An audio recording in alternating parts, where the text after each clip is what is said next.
제3장. 예수께서 다시 회당에 들어가시니 한쪽 손 마른 사람이 거기 있는지라. 사람들이 예수를 고발하려 하여 안식일에 그 사람을 고치시는가 주시하고 있거늘 예수께서 손 마른 사람에게 이르시되, 한가운데 일어서라.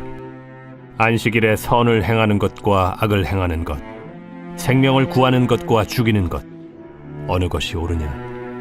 그들이 잠잠하거늘 그들의 마음이 완악함을 탄식하사 노하심으로 그들을 둘러보시고 그 사람에게 내 손을 내밀라.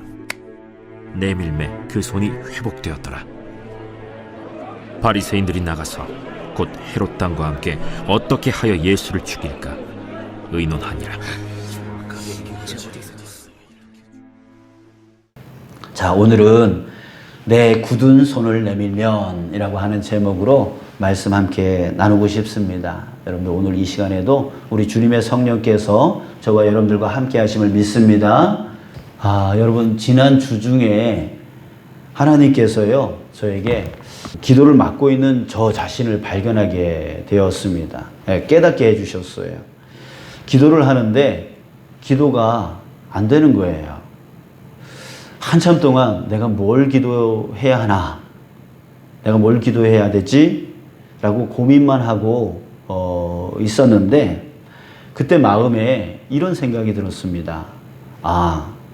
내가 지금 기도를 너무 제한하고 있구나 라고 하는 생각이 들었어요. 이 말이 뭔 뜻이냐면 제가 하나님이 기뻐하시고 받으실 만한 기도가 무엇일까 라고 하는 생각을 했던 것이죠.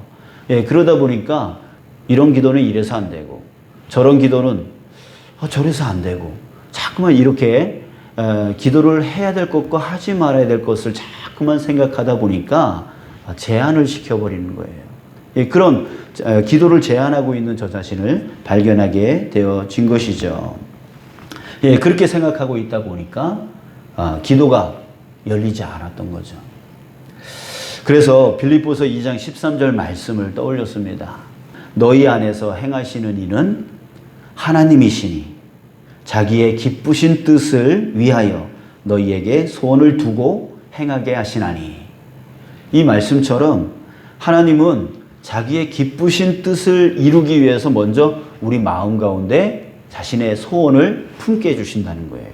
그래서 그 소원을 품어서 그것을 행하도록 해주신다는 거죠. 자, 이 말씀에 의지해서요 이제는 이것저것 재지 않고 그냥 기도하기로 했어요.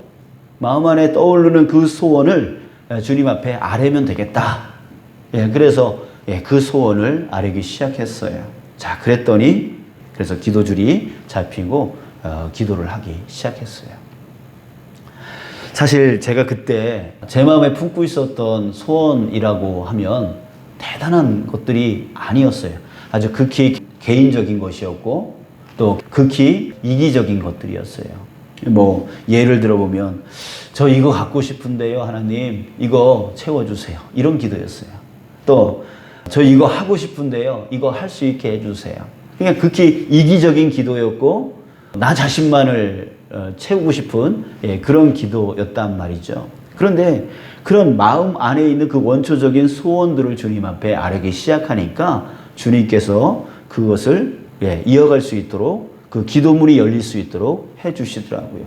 그러면서 점점 더 깊은 기도의 제목을 떠오르게 해주시는데 이런 기도 했으면 좋겠다. 이런 기도 했으면 좋겠다. 계속 마음에 그 기도 제목을 부어주시면서 더 깊은 곳으로 이끌어 나가시더라고요. 그래서 기도를 계속할 수 있게 되었습니다. 제 기도를 한번 생각해 봤어요. 제가 기도에 대한 나의 생각에 묶여 있었구나 라고 하는 것을 깨닫게 되었습니다. 즉 하나님이 받으실 만한 기도를 해야 하나님이 응답해 주시겠지 라고 하는 그 생각이 고정되어져서 해야 할 기도와 하지 말아야 할 기도를 내가 판단했던 거죠. 여러분들 판단은 누가 하시죠? 내가 하는 게 아니죠. 하나님이 하시는 겁니다. 그죠? 기도를 응답할지 응답하지 않아야 될지에 대해서는 내가 판단하는 게, 내가 결정하는 게 아니라 하나님이 결정하시는 거예요. 우리는 마음의 소원을 주님 앞에 아뢰는 거죠.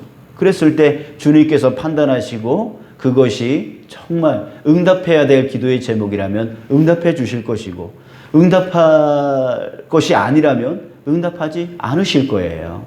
그러니까 우리는 그냥 주님께서 품게 해주신 그 마음의 소원, 그 마음의 소원을 주님 앞에 아뢰면서 나아갈 때에 주님께서 기도를 인도해 주실 뿐만 아니라 주님께서 결정하시고 주님께서 판단하셔서 응답해 주실지 응답하지 않으실지 주님께서 판단하실 문제라고 하는 거예요. 다만 우리는 주님 앞에 나가서 마음의 소원을 마음껏 아뢰는 것이죠. 사실 알고 보니까 제 기도는 내가 판단해서 해야 될 거, 하지 말아야 될 거 판단하는 기도였다라고 하는 거예요. 예, 그거를 주님 앞에 맡기기로 한 거죠. 주님이 알아서 판단하십시오. 저는 제 마음 안에 있는 소원 주님 앞에 다 아뢰겠습니다. 화나는 것이 있으면 화나는 감정, 기쁨이 있으면 기쁨의 감정, 그 다음에 또 뭐 소원 있으면 소원의 감정. 그러니까 하나님 앞에 나의 모든 소원과 모든 감정들을 다 털어놓는 거죠. 그럴 때에 주님께서 다 들어주시고 또 응답해 주실 것은 응답해 주시면서 우리 또 풀어주실 것은 풀어주시면서 또 내가 알지 못하는 것들을 주님께서 치료해 나가시고 그렇게 되어진 것인 줄 믿습니다. 저는 그때 그 일로 인해서 기도의 자유함을 얻게 되었어요. 내가 뭘 어떻게 할까 이런 생각은 이제 안 하고 주님 앞에 다 내어드리는 그런 자유함을 갖게 되었고 그것 때문에 많은 은혜를 깨닫게 되었습니다. 사랑하는 여러분, 신앙생활을 하다 보면요 이렇게 생각이 고정되어져서 나중에는 그 생각에 묶여버려서 하나님이 내게 주시려 하시는 그 은혜를 오히려 내가 맡고 있는 그 은혜를 받지 못하고 있는 우리 자신을 발견할 때가 많이 있습니다. 그래서 하나님의 그 은혜로 나아가지 못하는 그런 삶을 살아갈 때가 많은 것이죠. 오늘 본문에 보면은 사람들이라고 하는 사람이 나오는데 그 사람들은 누가복음에서는 서기관들과 바리새인이라고 이렇게 표현을 하고 있습니다. 이스라엘 사람들은요 세상 어떤 누구보다 갈망함이 있습니다. 그 갈망함이 뭐냐면 바로 구원의 주 메시아를 기다리는 거예요. 메시아가 속히 오기를 기다리는 그 갈망은 세상 어떤 누구보다도 더 뜨거운 사람들이 바로 이스라엘 사람, 지금 유대인들이에요. 더군다나 당시에는요 로마의 식민지로 있었기 때문에 독립이라고 하는 그런 정말 간절한 소원이 있었기 때문에 더욱더 그 구원의 주님 바로 메시아, 그 메시아가 더욱더 필요하다라고 하는 것을 깨닫던 그런 시대였기 때문에 더욱더 메시아를 갈망했습니다. 자, 그런데 지금 그들의 눈앞에 누가 있습니까? 누가 있냐면 바로 그들이 갈망하고 있었던 그 구원의 주님, 바로 예수님이 있었단 말이죠. 자, 그런데 그럼에도 불구하고 그들은 그 구원의 주님을 영접하는 은혜를 그만큼 갈망을 했으면 그 소원이 이루어졌으면 어때야 돼요? 기뻐야 되잖아요. 그런데 그럼에도 불구하고 그들은 기쁘기는커녕 그 눈앞에 그 구원의 주 메시아 바로 예수 그리스도가 눈앞에 있음에도 불구하고 오히려 그들은 기뻐하기는커녕 그 사람을 잡아서 죽이려고 하고 있다는 얘기예요. 자, 왜 그럴까요? 왜 그 은혜를 누리지 못하죠?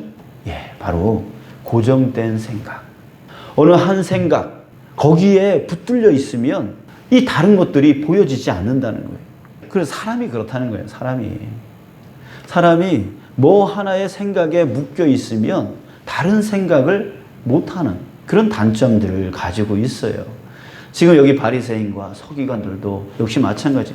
한 가지의 생각에 고정되어 있어요. 한 가지의 생각에 묶여 있단 말이에요. 자, 오늘 본문 말씀을 보겠습니다. 예수님께서 회당에 들어가셨어요.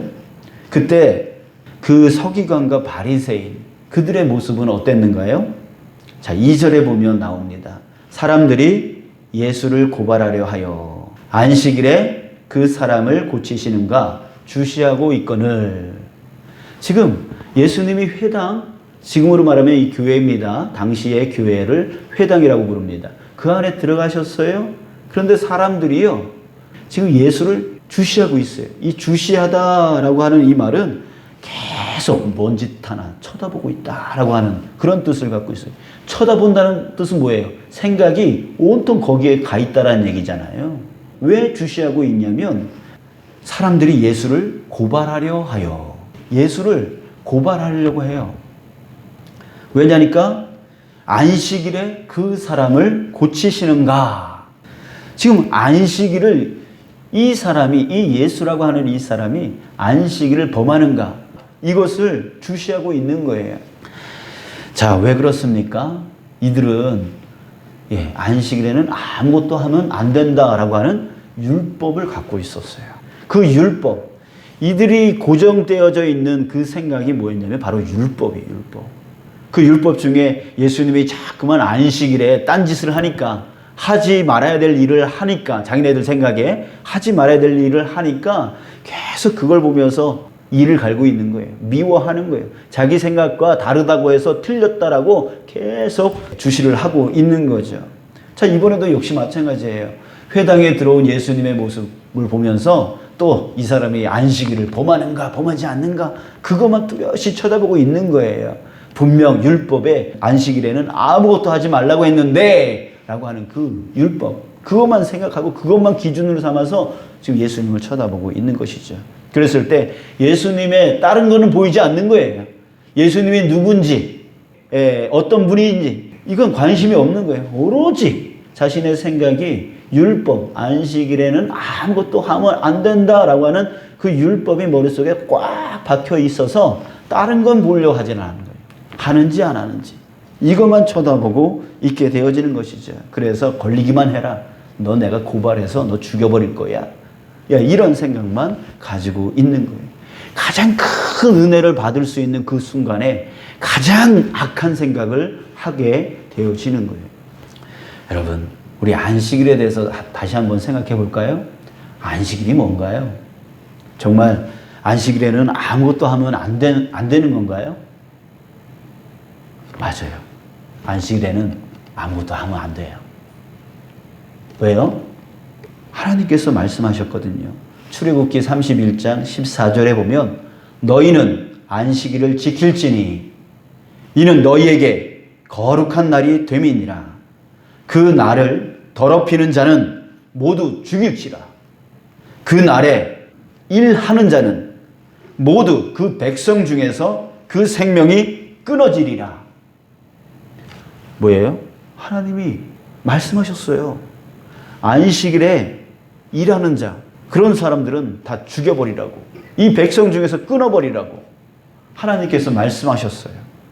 예, 지금 바리새인과 서기관들이 안식일에는 아무 일도 하면 안 된다라고 했던 그 율법을 생각했던 이유는 자네들이 만들어낸 게 아니에요. 하나님이 그렇게 말씀하셨기 때문에 그것을 지키고자 했던 거예요. 근데 뭐가 문제인가요? 예수님이 잘못된 건가요? 아니라는 거죠. 여러분, 모든 말에는 의도가 있어요. 예를 들어서 여러분들이 자녀가 말을 안 들어요. 그래서 자녀에게 화를 내면서 이런 말을 할 때가 있어요. 야, 너 그렇게 할 거면 집 나가! 해보신 분 있으신가요? 그딴 식으로 할 거면 집 나가라고. 왜? 소리 질러 보신 분 있을지도 모르겠어요. 자, 그렇다면 자식이 어떻게 해야 되나요? 엄마가 나가라고 했으니까 그 말 그대로 나가야죠. 그죠? 엄마가 그렇게 말했으니까 나가야죠? 왜요? 엄마가 나가라 그랬는데. 예, 그 말에는 의도가 있는 거잖아요. 의미가 있는 거잖아요. 나가라 한다고 나가라는 게 아니라 너 말 잘 들어라 라고 하는 의미가 들어가 있는 거잖아요. 바로 그거예요. 하나님께서 안식일을 지켜라. 안식일에 일하는 자는 끊어버려라 라고 말씀하신 것에는 그 의도가 숨어져 있는 거예요. 그 안에 의미가 있는 거예요.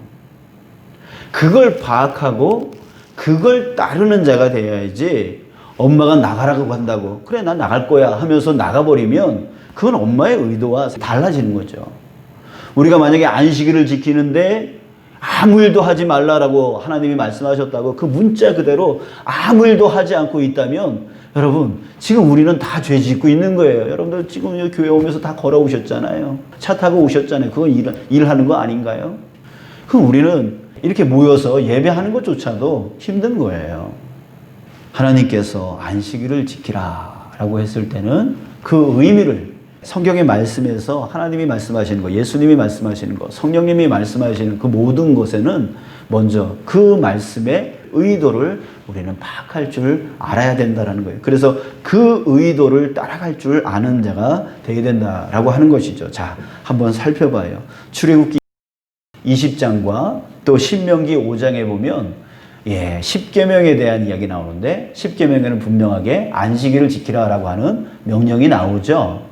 그랬을 때 이 두 가지에는 다른 것을 이야기하고 있어요. 똑같은 10계명인데 출애굽기에서는 이렇게, 신명기에서는 저렇게 표현하고 있어요. 다르기 때문에 틀렸다가 아니라 안식일에는 이런 의미도 있고 저런 의미도 있다라고 하는 그런 뜻을 보여주고 있다는 거죠. 출애굽기 20장 11절에 보면 이렇게 말하고 있습니다. 이는 엿새 동안에 나 여호와가 하늘과 땅과 바다와 그 가운데 모든 것을 만들고 일곱째 날에 쉬었습니다. 그러므로 나 여호와가 안식일을 복되게 하여 그 날을 거룩하게 하였느니라 라고 말씀하셨어요.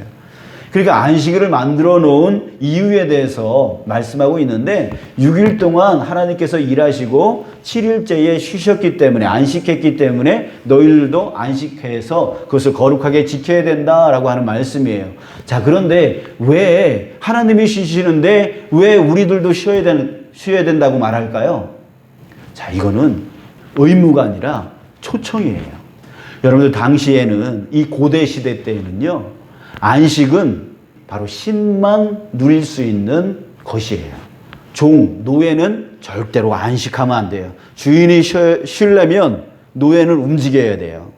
밥 차려와라, 청소해라, 뭐 해라 해야지 주인이 쉴 수 있는 거잖아요.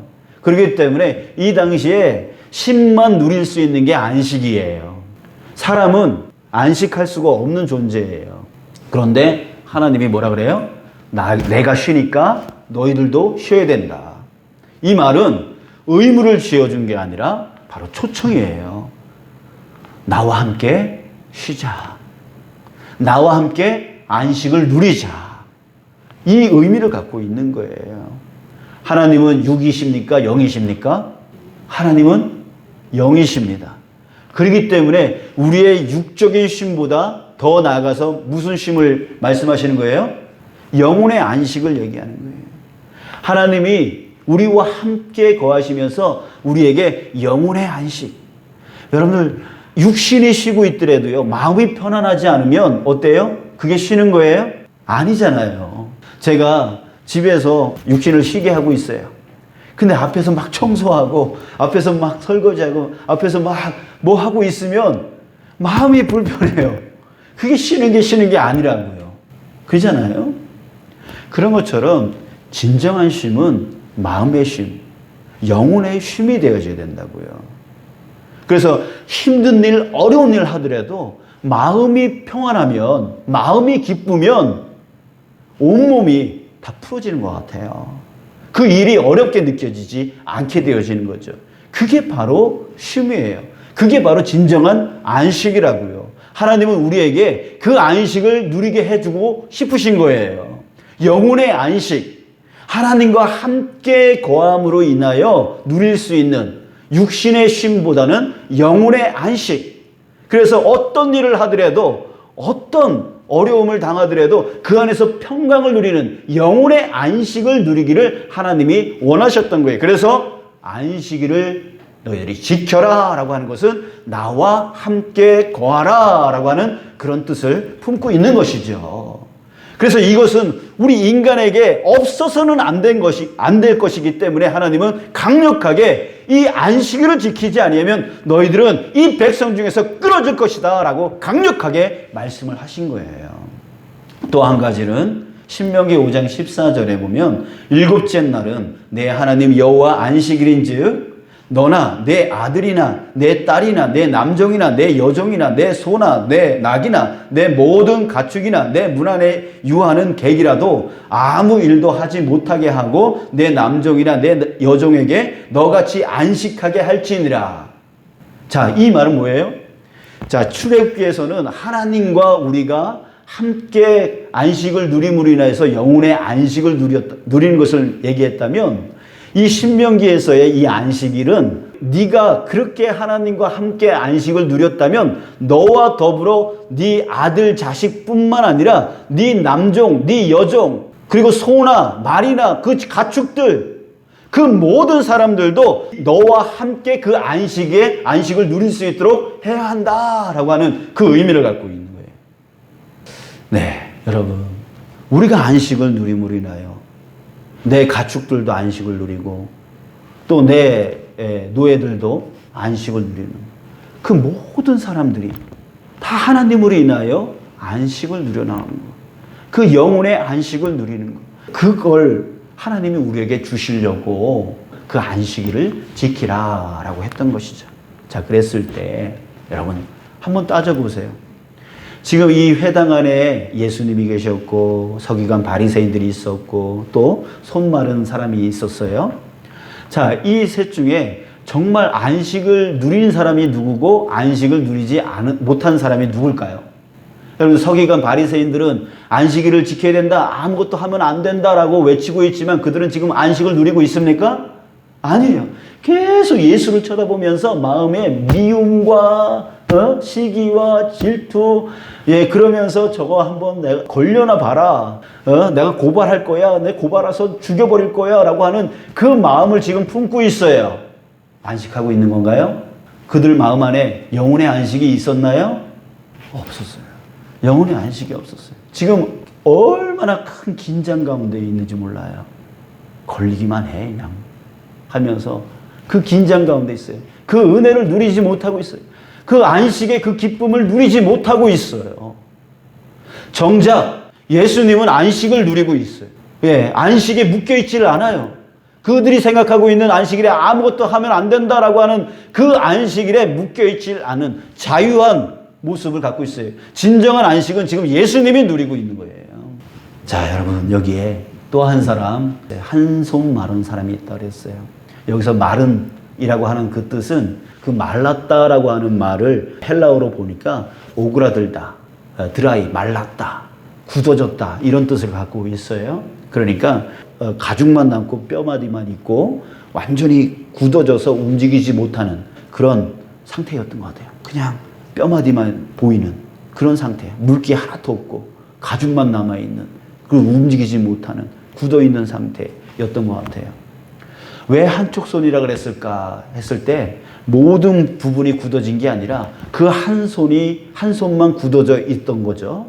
이 모습은 바로 바리새인들의 모습, 서기관들의 모습, 그리고 우리들의 모습을 상징하고 있는 것 같아요. 근데 이 사람은 예수님께서 네 손을 내밀라, 이 말은 무슨 뜻이에요? 너의 손을 나한테 맡길 수 있겠니? 너의 굳어진 것을 나한테 맡길 수 있겠니? 이런 뜻이겠죠. 그랬을 때 이 손 마른 사람은 주님께 그 굳어진 손을 내밀었어요. 내밀었다는 뜻은 뭐예요? 맡겼다는 거예요. 예, 주님께 내가 맡길게요. 그랬더니 회복되었더라. 이 말은 전과 같이 건강의 상태로 돌아가다, 자유의 상태로 돌아가다 라고 하는 그런 뜻을 가지고 있어요. 사랑하는 여러분, 우리의 마음은 계속 굳어져 가요. 이 신앙생활을 할 때 내 생각으로 굳어져요. 기도는 이래야 되고, 믿음은 이래야 되고, 교회는 이렇게 다녀야 되고, 자기가 정해놓은 그 굳어진 생각이 기준이 되어져서 그 기준에서 벗어난 사람들을 계속 욕해요. 계속 비난하게 되어져요. 그게 바로 바리새인들, 서기관들의 모습이에요. 율법이 굳어지니까 거기서 벗어난 사람들을 용납을 못하는 거죠. 우리도 역시 마찬가지예요. 신앙생활 오래 하다 보면 기도는 이래야 되고, 믿음은 이래야 되고, 예배는 이래야 되고, 지금 요새 가장 큰 문제가, 교회의 큰 문제가 뭐냐면 코로나19로 인해서 나오시는, 이렇게 예배 드리시는 분이 있고 예배를 아직 못 드리시는 분들이 있어요. 그죠? 그랬을 때 그것을 믿음으로 판단하는 경우가 많아요. 이렇게 코로나가 있어도 예배는 꼭 드려야지 말이야. 믿음이 없다고 말이야. 이렇게 비난하는 사람이 있고, 또 그 사람들은 또 뭐라 그러냐면 교회가 나라가 없으면 교회가 있을 수 있어? 우리가 지켜줘야 또 나라도 세워질 수 있는 거고, 또 나라를 섬기고 사랑을 나누는 거 아니야? 라고 하면서 서로 상대방을 보면서 이렇게 비난하는, 그것이 지금 현재 기독교 안에서, 교회 안에서 가장 큰 문제가 되어지고 있어요. 앞으로 더 심해질 거란 말이에요. 예전에 일제강점기 때에 우리 기독교가 크게 분파가 확 갈린 때가 있었어요. 지금 교단이 수백 개잖아요. 그 계기가 뭐였냐면 신사 참배하는 문제가 있었던 거예요. 참배하는 사람과 하지 않고 감옥에 간 사람, 이 사람들이 서로 싸운 거예요. 하나님을 믿으려고 할 때 절대로 우상 섬기지 말라고 그랬는데 하면서 끝까지 감옥에 가더라도 우상 숭배, 그 참배하지 않은 사람과 그래도 기독교가 살아남아야지 주님의 사랑을 나눌 수 있는 거 아니야? 라고 하면서 참배를 하더라도 끝까지 교회를 지켰던 분들이 있어요. 이렇게 서로 자신의 고정적인 생각 때문에, 자신이 옳다라고 하는 그 주장들 때문에 교회가 갈라지고 연합이 깨지고 부서지고 혼란이 생기고 갈등이 생기는 그런 경우가 있었단 말이에요. 여러분, 이럴 때에 은혜가 사라지기 시작합니다. 주님이 우리에게 주시려 하시는 은혜가 점점 사라지고 우리의 삶이 삭막해지기 시작하는 것이죠. 여러분, 우리 주님 앞에 우리의 굳어진 것을 내어 맡기시기를 주님의 이름으로 축복합니다. 이건 안 돼 했던 그 굳어진 마음을 우리 주님 앞에 좀 맡겼으면 좋겠어요. 주님, 내 마음이 이런 생각으로 굳어져 있는데 주님께 맡깁니다. 주님이 원하시고 주님이 뜻하시는 생각은 무엇인가요? 우리 주님 앞에 내어 맡겼으면 좋겠어요. 그럴 때에 우리에게 은혜가 체험되어지기 시작하는 거예요.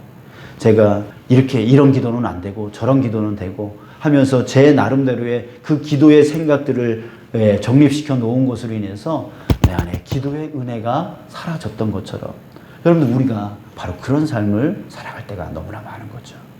여러분들 오늘 주님께서 너희들의 손을 나에게 내밀어라 라고 말씀하고 계신 줄 믿습니다. 우리 주님 앞에 내어 맡겼으면 좋겠어요. 주님 앞에 손을 내밀었으면, 굳어진 손을 내밀었으면 좋겠어요. 주님이 치료하실 수 있도록요. 아멘. 우리 잠시 기도하겠습니다.